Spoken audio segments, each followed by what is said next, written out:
Welcome to the Pinkbike podcast. We're back. I'm Mike Kasmer. I've got Dario DiGiulio with me, Stephane Pelletier. We're here to talk about some exciting racing, some forks that are upside down, some Eurobike shenanigans that are going to happen, and the usual. First, we should probably just start with racing because it was a very exciting race. Val di Sole. We're going to be talking about downhill. That's going to be the focus. XC was good too, but downhill was very special, I thought, as far as the course goes, and just watching how fast people can go through moon dust with hidden rocks. There was a chainless run. There was flat tires, tons of carnage. What do you think, Dario? Good race? It was sick. It was like, I was just saying before we started recording, it was almost like less tense than the other ones because I feel like everyone was just trying to get down the hill. Like, obviously they're going incredibly fast, but it seemed like it posed more of a challenge than some of the past weeks have. And it just made for good watching. Like, I think unlike some of the other rounds, I watched like as much of the lead up as I could. Just any footage was cool because they're like, you're watching the world's best mountain bikers struggle to get through sections. There's more turns. There's less kind of high speed motorway stuff. It definitely, I mean, I think the turns is what makes it. They have to work their way down the mountain rather than just letting off the brakes and going 5,000 miles an hour. This one was, I mean, they're still going 5,000 miles an hour, but this time they were in the trees. And I thought the course looked so good, super challenging.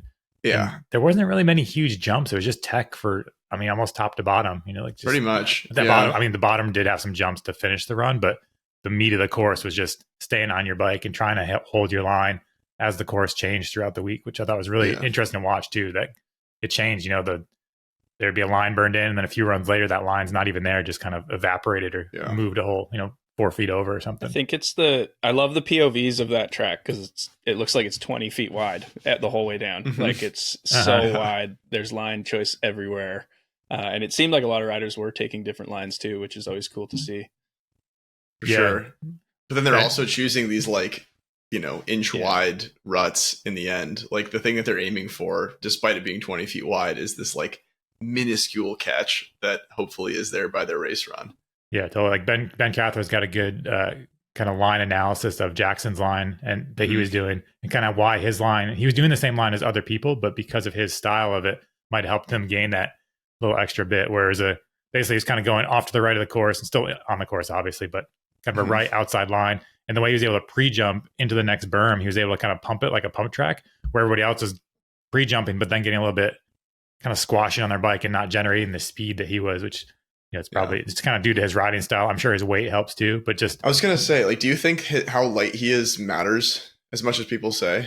I think so. I think you've got a light guy on a stiff bike, and he's able to ride a little bit differently. I think he's generating speed where some bigger riders might be struggling to generate speed, at least without a different bike setup. I think he's able to just like push in and just go forward where it wouldn't accelerate somebody that was bigger to the same extent. I feel in like. His POV, he's like, it looks like he's riding a pump track in spots. Like he's like full arms up by the head and like pushing down into compressions and stuff.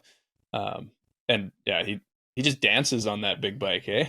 It's crazy. Yeah, it was so sick. For how small he is and how tall the bike is, it's cool to watch. And Loic and Finn and Amory are a bit more like solid on the bike and kind of just eat up all the bumps, whereas Jackson is like seems very light on the bike and he's almost the wheels are off the ground more than they're on the ground. It almost seems like. Yeah. I mean, even Troy, who kind of like prior to Jackson being on the scene, we talked about him being the like pump track rider type of guy, and his run was like a lot more static looking than Jackson's. I mean, obviously they were fairly close in the end, but it's just like a dynamism that the little dude has. It's also so rad. Troy's like still just crushing it. Dude, it's fucking awesome. Jackson's just full of Red Bull. He grew up on Red Bull, so he's just full, like his blood type is just Red Bull. So he's able just to go down. We also have to mention Tebow's chainless run. Like that course, if there's ever going to be a course where you're going to do well without a chain, it's that one. But still, just it feels weird to ride without a chain. When you go to pedal or even just do like there's nothing supporting your feet, so it's even like you do that thing out of a corner sometimes. You like give it a little like not even a pedal, but just like you're looking for some positive feedback and there's nothing, and that can be super weird. But one of the commenters on Jackson's POV article that we have up on the front page did a side by side of Tebow's run and Jackson's run, and like their different splits live through the whole thing. It's pretty cool to watch because Tebow was ahead until he kind of bobbled a corner, and then just like you could tell it kind of freaked him out, and he like wasn't at 150% anymore. But pretty impressive. Yeah, and I think even in the last part where people were pedaling, he still finished 9th in the last technically pedally bit, the finish line split, which is also very impressive with no chain. So. Yeah, that's great. And Dylan Maples in 4th place, just sweet. Yep. Commensal rider, he's on the. I mean, he keeps moving up because Omri has had some injuries. So when Omri's injured, Dylan, he's not injured reserve kind of rider, but he does get a little bit more treatment. Someone, I think, maybe Ben was saying he gets a little bit. His bike gets like the better extra special parts. sauce. Yeah, he got some Omri's parts. So, which is great for him. It's cool to see him. I mean, obviously it's working, 4th place, which is really good. Yeah. And then, in the women, we had Marie Cabru back on top again. Yeah. Valley Hall in 2nd. Like, Valley's probably itching for a win, I bet, after dominating or, being able to kind of, the last couple of seasons, Valley would come in and just kind of like stomp the course and like, that's it, I win. But now it feels like the levels of, some people have stepped up. So really cool to see. Yeah. And we had I was kind of thinking this would be the week that the Gearbox bike was going to take the win. Yeah, I know. Yeah, 3rd place. You won qualifying, Monica Hastrick. It's getting there. I think you guys think someone will do it this year? Maybe, honestly, like maybe her. I don't think anyone else will. It's Hattie still. Hattie could. Yeah, it's true. I feel like she kind of like had a strong start and is maybe now puzzling a bit more, but I don't have any insight into that. Has Reese qualified yet? Don't think so. He's struggling this year for sure. It doesn't seem like it's. I mean, it's impossible to like. This is pure armchair speculation, but it seems like his bike setup is like fighting him a little bit.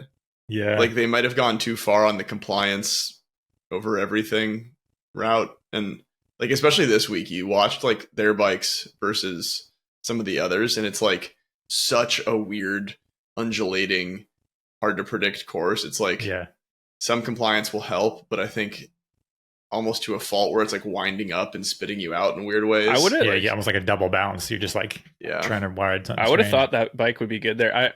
Last time I was at Mount St. Anne watching all the bikes come through, those bikes were by far the quietest and just like insanely tracked the ground. So maybe it's more like Mount St. Anne has a bit more off camber type stuff where like it probably helps a bit more, but that bike is crazy quiet.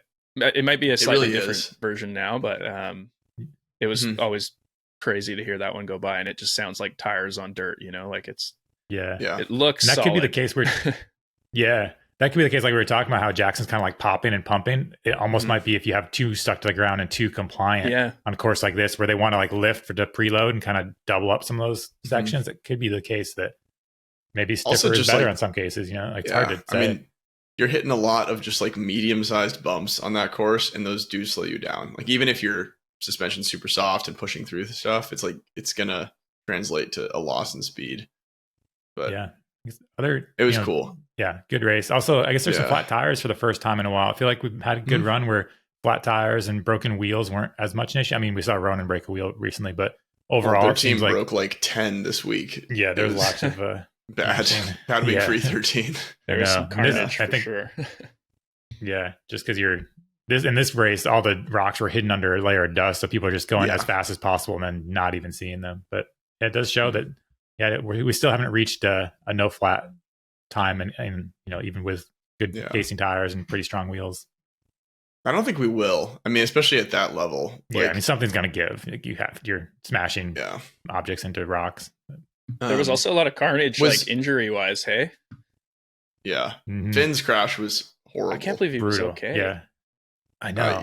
I mean, questionable as to like how okay he actually is, but but he's he not didn't fucked break up. Anything. Like he got really hurt. Clearly, see the Sam Gale one? No, I don't think I did. What he do? He I don't know what happened, but 3 centimeter by 7 centimeter hole in his ass was what he put on his social media.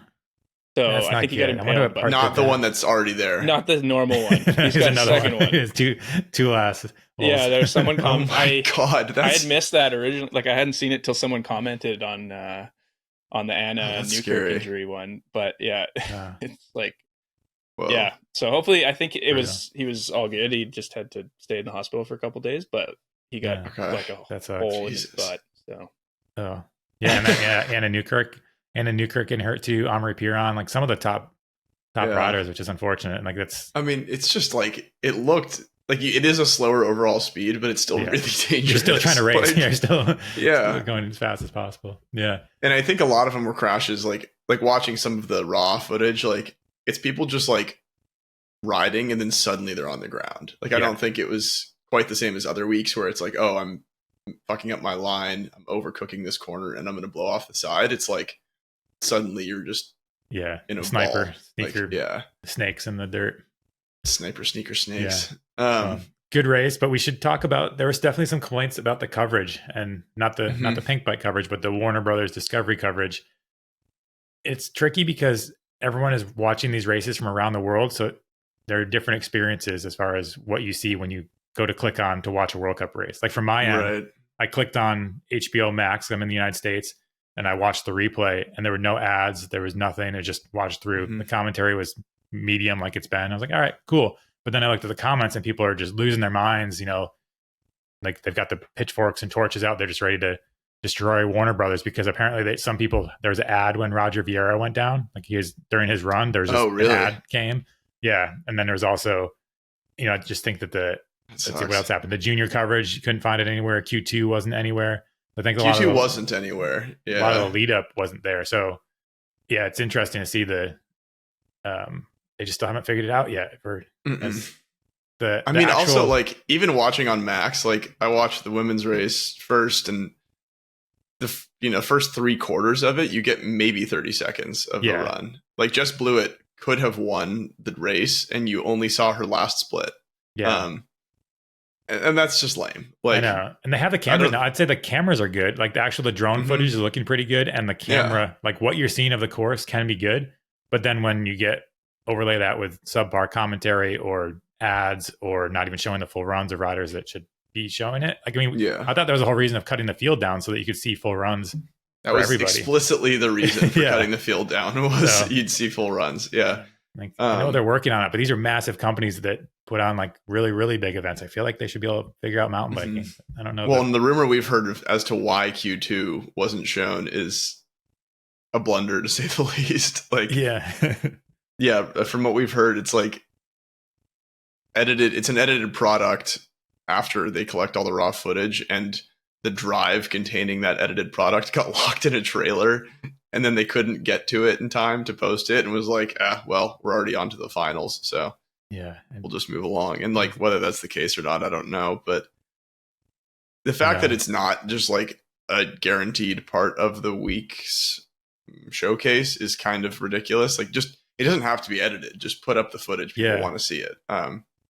Like I think a lot of people have said that the Q2 is as exciting as the finals. And it's interesting. Like I don't follow enough other sports, like ball sports. I don't know anything about those, or really mountain bike is the only sport I follow. So I don't have a good range of things to compare it to, but in my mind, I've never seen other people. I've never seen this level of complaining about other sporting events coverage. Like, do you guys follow any sports where every race there's someone saying that's the worst thing ever? That I mean, I don't follow any other sports. So I don't know. Savants here. We just follow mountain bike, and we're like, this isn't. This could be better, but we can't say like. I wish I could say, I follow chess championships and every week it's perfect, but I don't follow anything else to say that it's ideal. So I don't know like what to hold it up against, but I know it can be better. Like I definitely do know there's a better way to do this.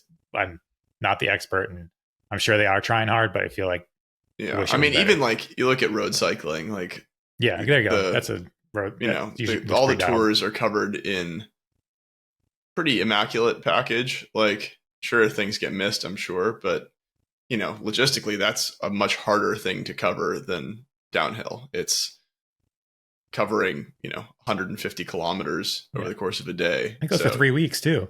Yeah. like the Tour de France is like a month long. Like, they're out there. Yeah. And back when I used to watch the tour, it's like kind of incredible how good their coverage is on a daily basis. Yeah. I feel like too, you're comparing it to like the Red Bull TV era as well, or a lot of people that are commenting and have qualms are comparing it to that Red Bull TV era, which was pretty good for Yeah, although there are some, I will say there's some rose tinted glasses. Like we didn't ever see, there was no Q2 before. There was no qualifier in shown.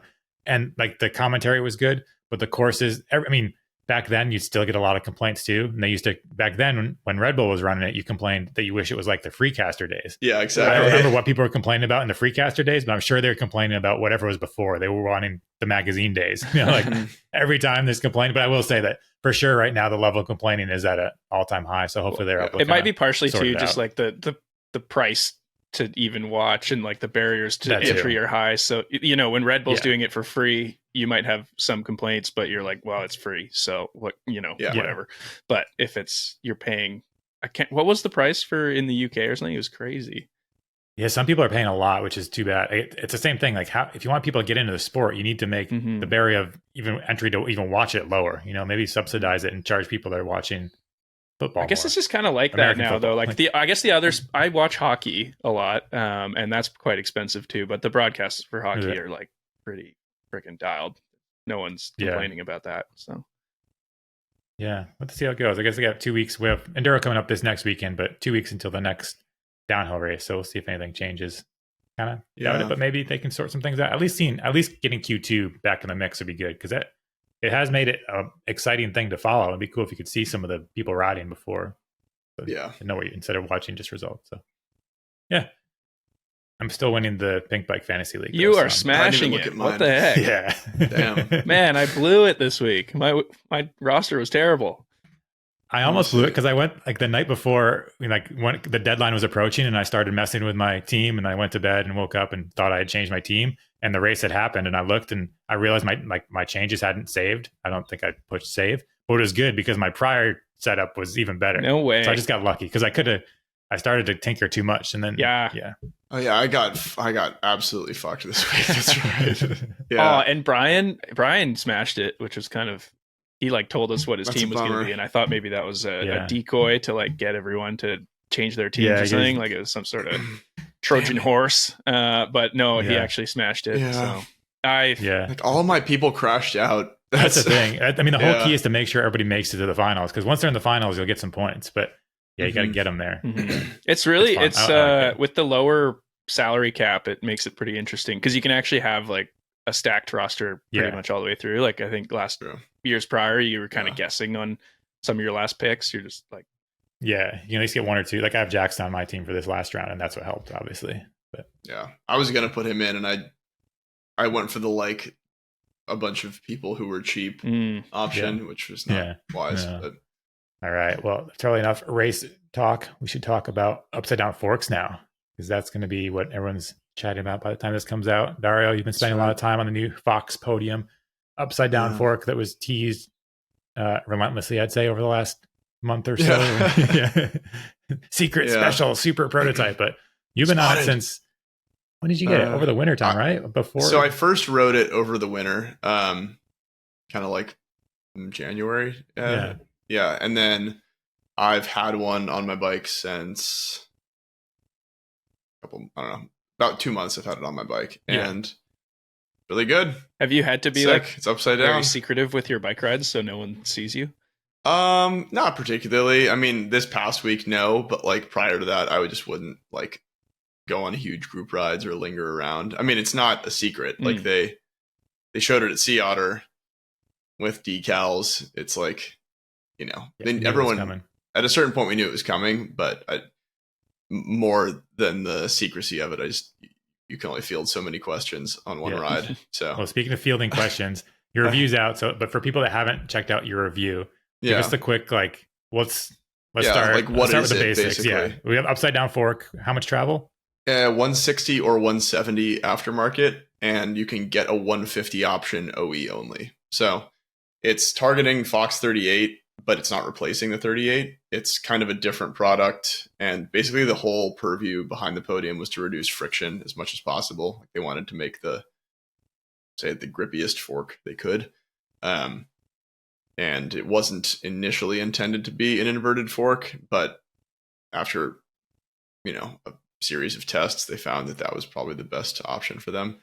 I don't think it's going to replace the 38 for a lot of people. Like performance is better, but not so much that it's like gonna make the 38 And obsolete. What ways would you say it's better? Well, first we should tell people also it needs a 20 mil through axle. So So I'll hammer out the bullet points first. Yeah. It uses a DH spacing front hub, so 20 by 110 steel axle that is very stiff. So torsional stiffness is kind of eliminated, or sorry, as a concern is kind of eliminated.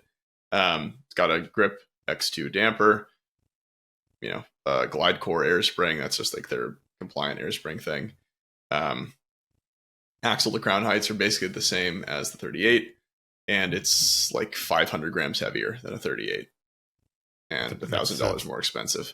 Those are minor details. That's a lot. That's it. Yeah. 1 pound more and $1,000 more. You could pay $1,000 kilo heavier. Yeah. And 1,000 pounds more, or $1,000 more. Yeah. Good thing bikes weren't getting that heavy lately, so now we can really crack that 40-pound mark easily. I'd say where it is better is in grip. It's like the smoothest feeling single crown fork I've ridden. You can get a sensation out of other forks that is close, but I haven't ridden anything that has quite that level of like compliance, not only on like small bump stuff, but on big hits. It just never feels like it's generating friction. And like, that's not a placebo thing.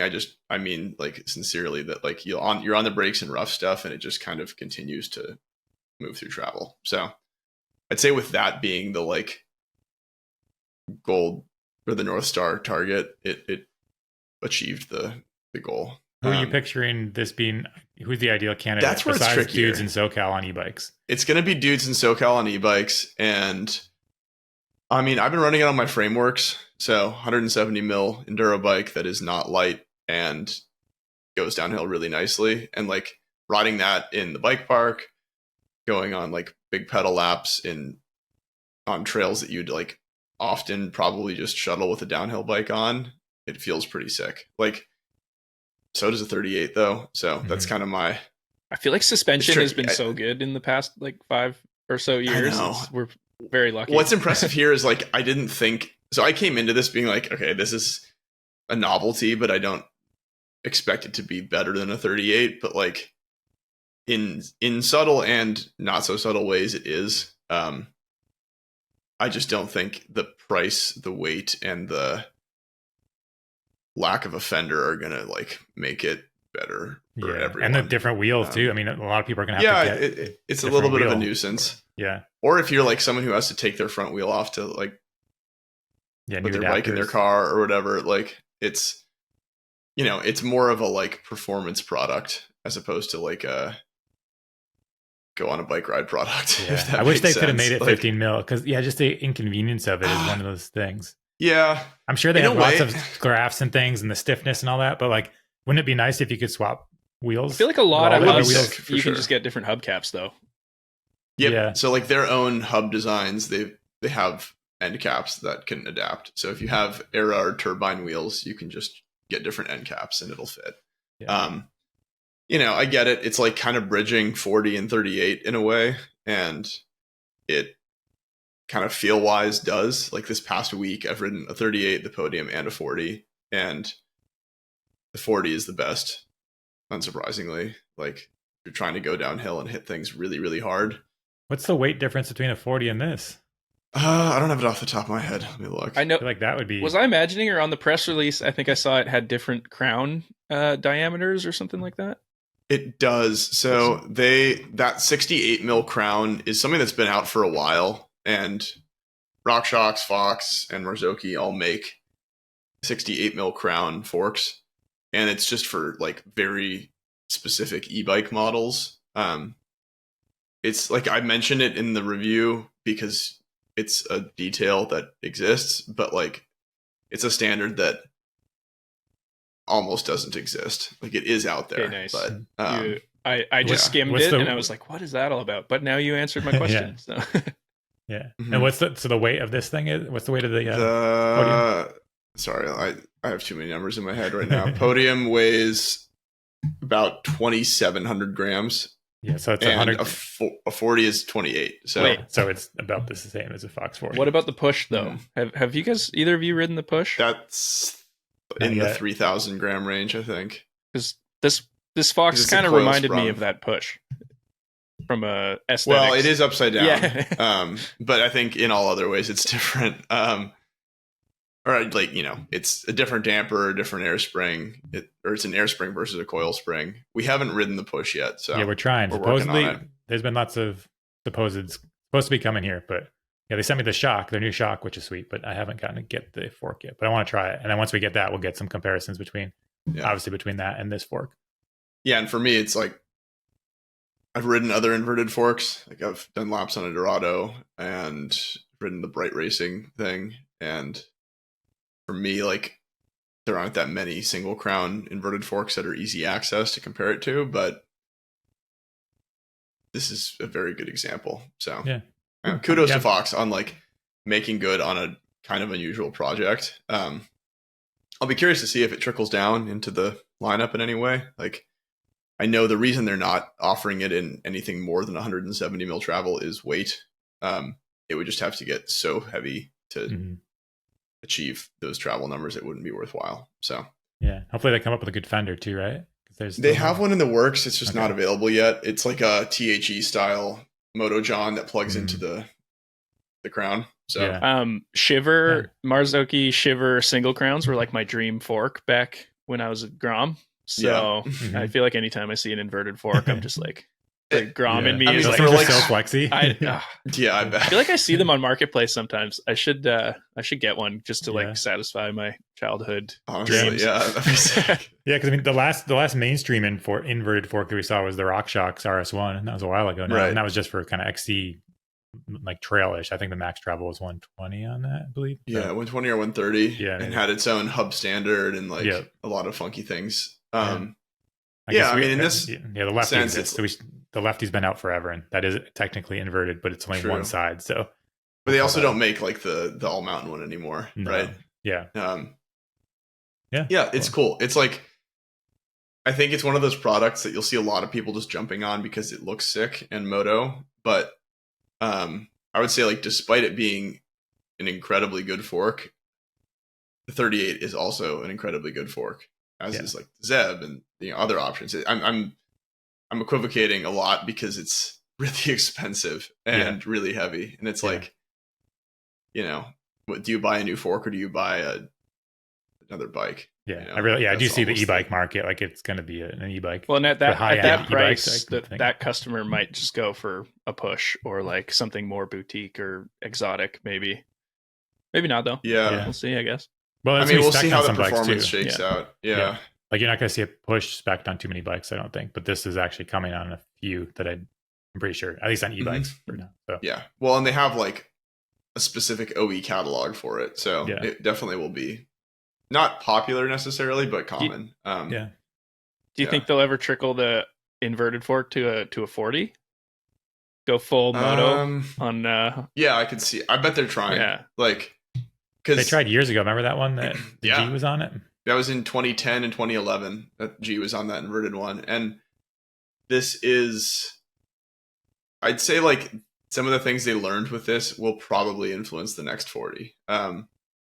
Whether it's inverted or not, we'll see. But it's kind of hard to achieve some of the stuff they have without going that way. Like, you know, the oil just being constantly on the seals is a huge help. The reduction in unsprung mass is, you know, fairly significant. The one thing I want to touch on that it's in the review, but worth noting. So there's a different damper tune for the Podium. It's a heavier compression tune and like a slightly different rebound tune in order to compensate for the reduction in friction versus a 38. And I found that I was running a lot more compression than I would in a 38. Which is maybe a testament to the lack of friction in the fork. But I would say that like, though it is plug and play initially, like you could take your 38 settings and put them in the Podium, air pressure, slight differences notwithstanding, it's worth like doing the proper setup procedure more than you would typically. I think like to get the most out of this fork, you're going to want to like dedicate a lot of setup time. Partially just because it's different, but also I think it benefits from more compression. than you'd expect. Also, there's one frustration with the rebound tune where I'm only 190 pounds and I'm running like 100 psi in the fork. Max pressure is 130, and I am one click from closed on high speed rebound, and 2 at the most. So like, I think a lot of heavier riders will benefit from heavier rebound tune, which is something you could get at an aftermarket service center, but it's like kind of annoying. So, I'm gonna gain a pound. You're not selling me on this, Dario. Yeah, so far it's a pound heavier. I have to get it retuned when I get it. It's not my job to sell you on it. That's the point. I'm like, I think it's really, really good and is like a performance object. I think that in order to get max performance, it's going to take like care. And, I think a lot of people like hope to spend $2,000 and not do anything, but this is like spend $2,000 and still set it up right. So cool. Interesting. I'm excited to ride it. I'll get on it one of these days. Yeah. I've only parking lot bounced it. It felt like a fork. It does feel springy, like a fork. boingy. Yeah, that's cool. It's nice when new things come out. I think the timing's pretty good on this one. They've got the Eurobike train will be going. So that's, I bet at Eurobike there will be every e-bike at Eurobike is going to have a Podium on it for sure. That's how you get people to come to your booth. And a DJI. Going to be Podiums and honestly, e-bikes probably. Is the fork 32-inch wheel compatible? I don't see why not. I mean, your frame would have to be designed for like, suspension travel with 32-inch. Surely you could put any size wheel in there, pretty much. No arch. I mean, they say it's 29-inch only, but I don't see why you couldn't put anything. Why couldn't I put a 20-inch with a DH hub? If it hits the crown at bottom out, but like 29-inch at bottom out has room. So we could run like a 26 in the don't front. Quote me on that at all. You can definitely run 26. You can definitely go smaller, no problem. Not having access to 32-inch wheels in my garage. I've not tested this. Soon enough. That'd be sick if you hit too big of a drop, your tire just hit the arch and you go over the bars immediately. You just obliterate. I guess Eurobike is happening as you're listening to this. We'll have all kinds of coverage, and next week we'll probably try to catch up with some of the people that are actually at Eurobike. All of us skipped out on the travel to Frankfurt this year, but we've got a good crew over there. There's like you're saying, looks like DJI.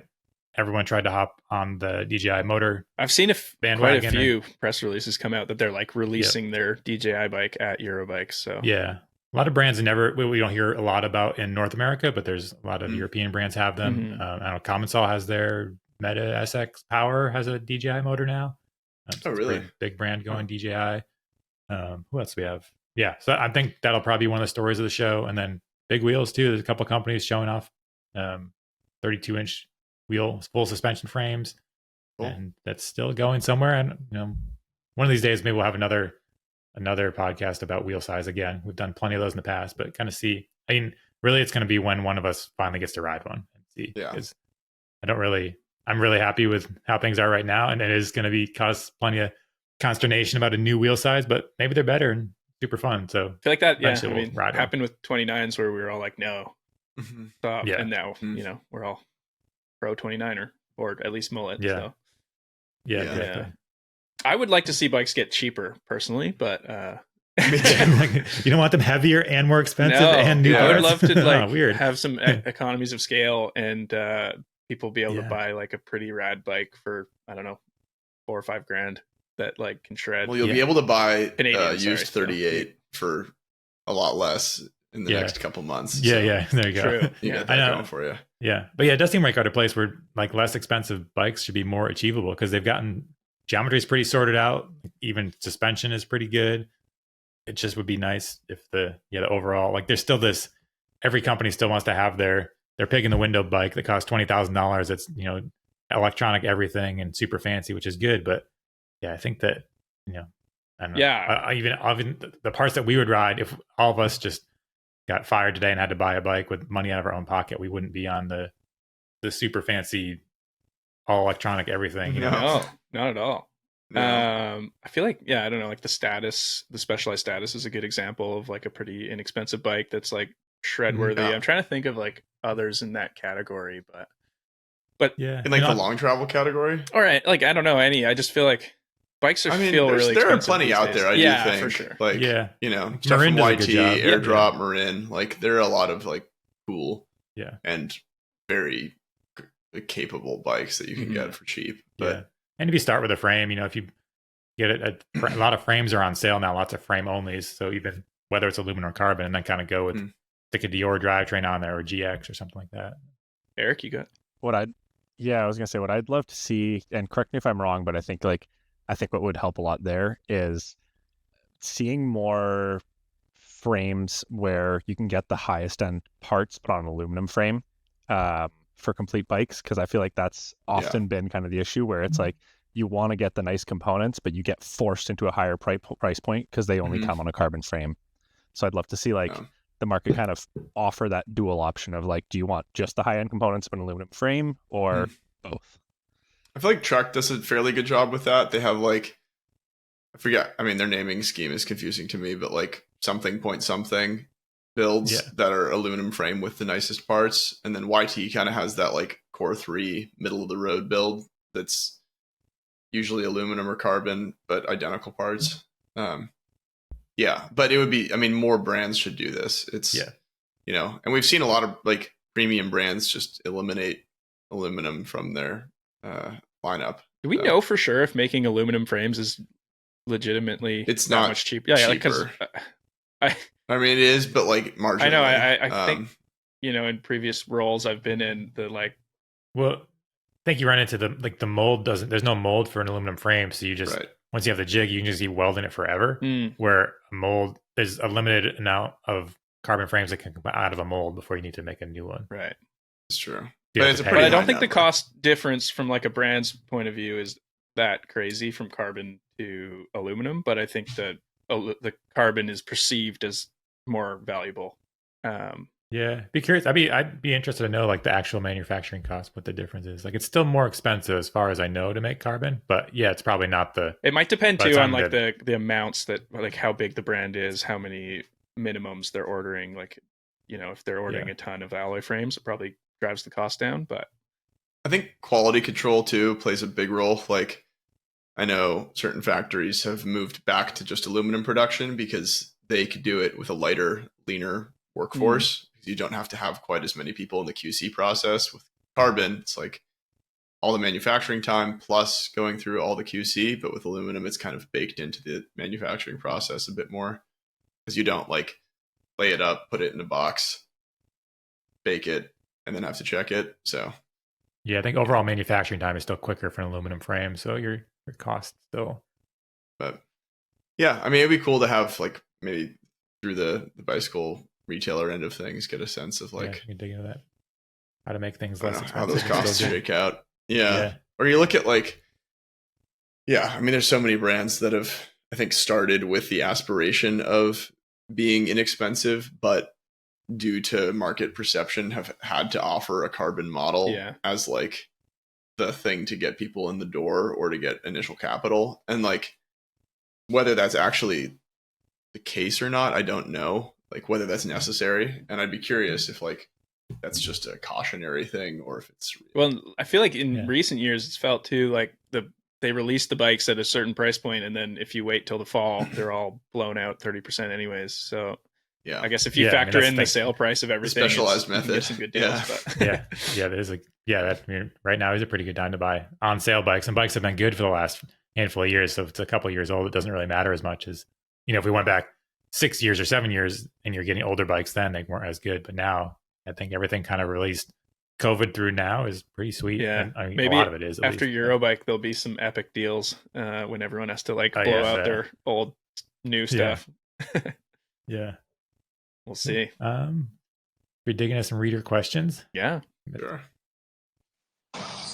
Hey guys, I'm Scott out of Montana, and I got a question regarding washing the bike after rides. I was talking to AI recently, and it gave me a tip that I shouldn't use high pressure nozzles because I'll push water into unwanted spots on my bike. It was an interesting thought.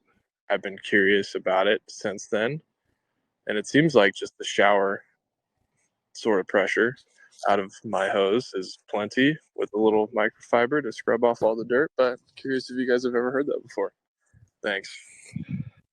For sure. Yes. Before we go too deep into this question, I'm concerned. Are you talking to AI? Yeah, I'm just really concerned. I know like AI is popular, and I was going to sound like an old man, but we've had a number of people that are getting bad advice from ChatGPT, and they say like, ChatGPT, so I asked it, and it said I should get these tires, but they're tires that don't even exist. Or like, this person, he's actually got decent advice from it. Yeah. But whenever possible, talk to a real person. Like, go to your local shop. You can ask us, and we try to answer a lot of questions. But I'm very concerned about the amount of misinformation that people are getting from ChatGPT about anything on their bike. I think Cy Whitling over at FreeHub, he wrote a little thing where someone was trying to figure out what stroke shock would fit on their transition, and it told them the absolute wrong things, which if you believed it, you could mess up your bike, you could mess up yourself. So take everything with like the biggest grain of salt that you possibly especially can. Like really specific AI. Niche industry where there's not like a whole wealth of knowledge to pull from the AI standpoint.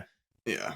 The way that Google's new like AI summary thing works, it has that like floating paragraph at the top.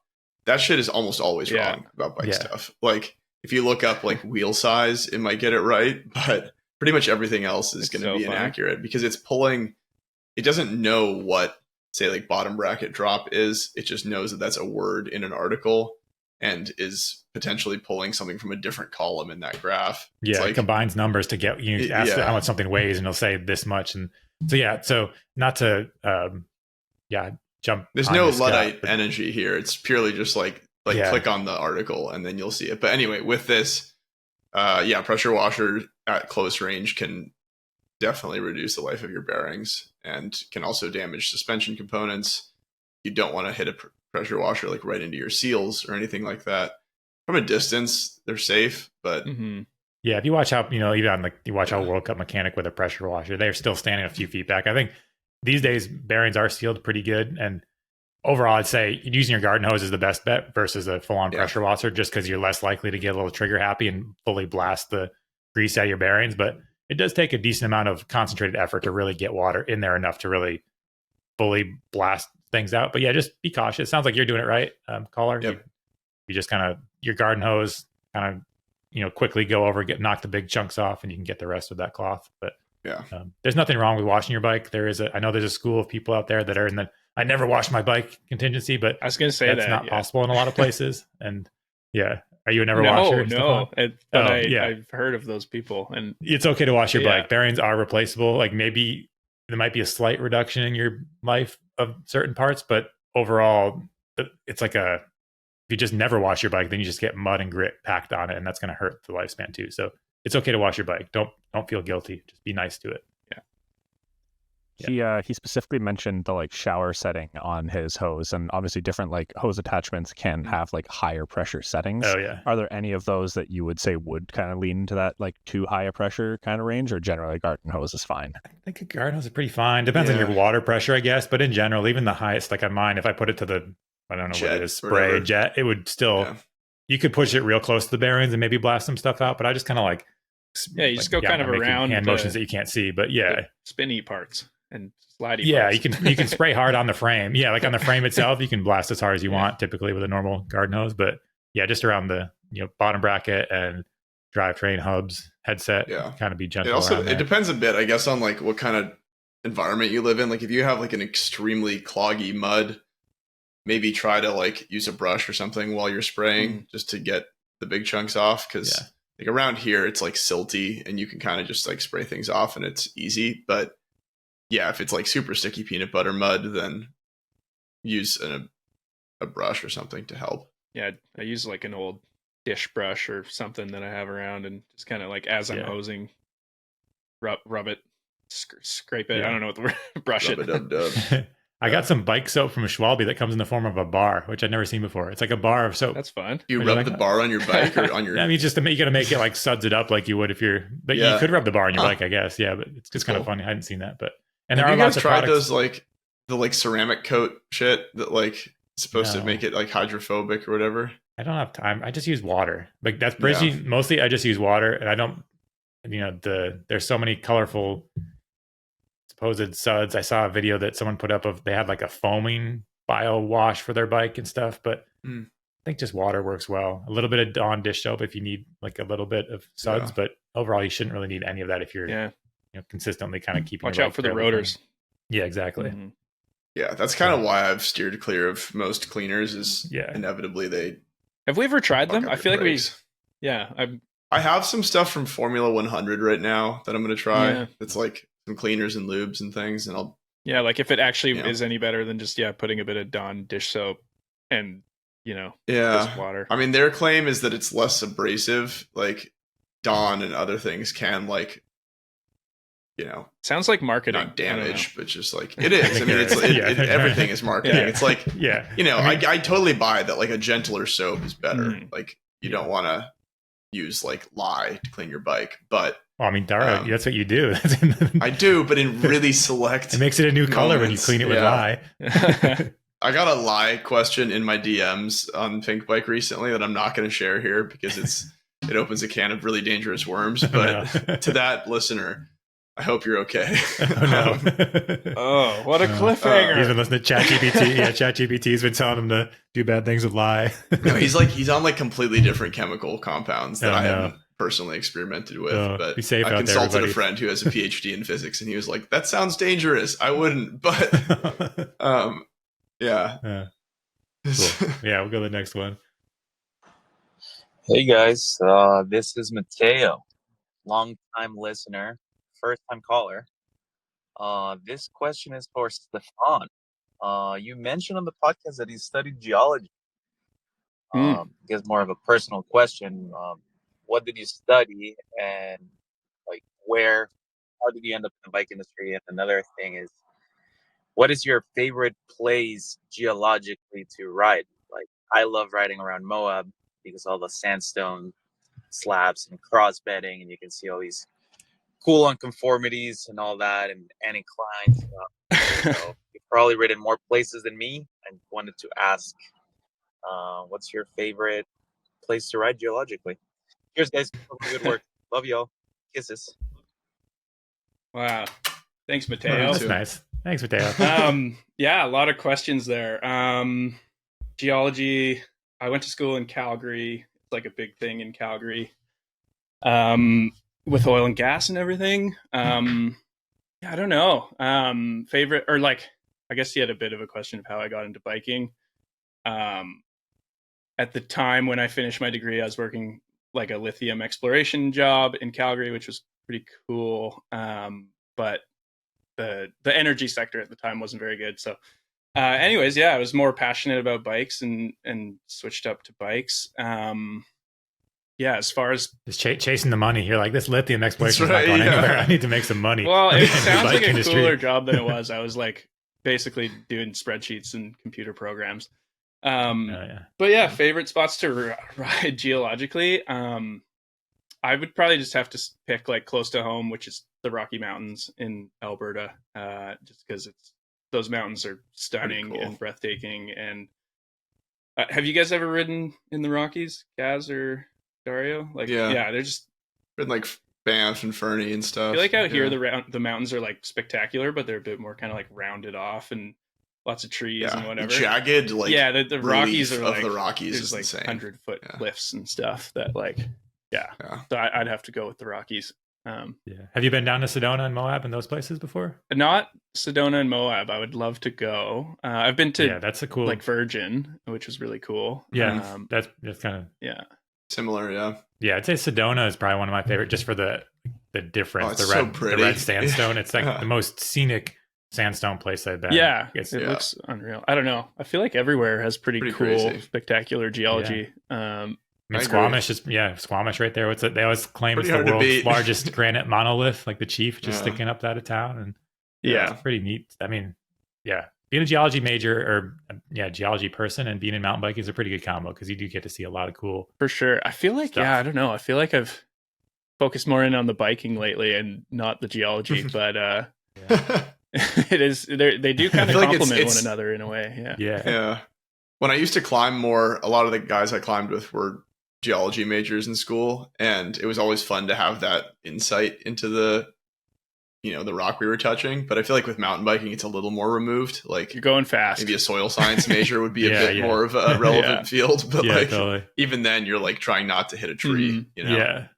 I went down to. I'm trying to think. I went to Chile once, like years ago, but to Nevados de Chillán, and that's a really volcanically active area. So they have kind of steam vents or fumaroles. And cool. The soil is this crazy gray color. That place is pretty neat. A lot of geologic activity happening there. So that's cool. It'd be cool to like in my chat with Hans, he was saying he rode on like fresh lava in Hawaii. Oh, that's right. And, yeah. Like day after lava, and one of the guys got his tire stuck in the lava, and it like melted his wheel and popped his tires. That would be pretty cool. So gnarly. Like do some volcano riding, or I feel like in like Chile and stuff, there's a lot of like big volcanoes with. Yeah, Guatemala too. I went there just hiking once to Guatemala, and same thing. And the rules are pretty loose there. Like they let you bring a stick, and you can stick it in the hole, and then the stick would catch on fire. You can get really close to things that I feel like in places with more safety standards wouldn't allow it. But it was really neat to get that close to. And they erupt regularly. And they look just like you would draw a volcano as a kid. Like this is a volcano. Triangle with the top popped off for smoke to come out. Nice. Yeah. Wow. I'm going to Hawaii later this year, and I'm hoping to ride a bit while I'm there. And I know you could ride off Haleakala, which is like the big volcano, and I've never seen magma, so I'm hoping to catch a view of that. That would be cool. Yeah, sweet. Seems crazy. Nice. I think we have one more question maybe. G'day fellas. My question is about the difference a wheel set and tires can make. I currently have two bikes, a 120mm down country bike and a 160 enduro bike. If I wanted to have one bike, say the new Stumpy, but I wanted to keep the two distinct characteristics of a shorter, fast-feeling bike and the longer travel, more capable bike, could I do this by having two separate wheel sets? So a lighter wheel set with, say, a set of Recons on, and then the enduro wheel set with something like Minions. Would this work, and what might be some of the drawbacks? Cheers. It's a great question. Yeah, I think you can get like 80% of that experience, maybe. I don't know. It's a rough number. Tires make a huge difference. Like tires and wheels are massive. You put a big, sticky, heavily lugged tire on a bike, and it is way better downhill and way worse uphill. Like it's like that rotational weight too when you're pedaling. It feels like a Assegai downhill. And then like the damping they offer changes the way your suspension feels. Like all of those things play a role. And then on the flip side of that coin, you put some light, fast XC tires on, it's going to feel quick.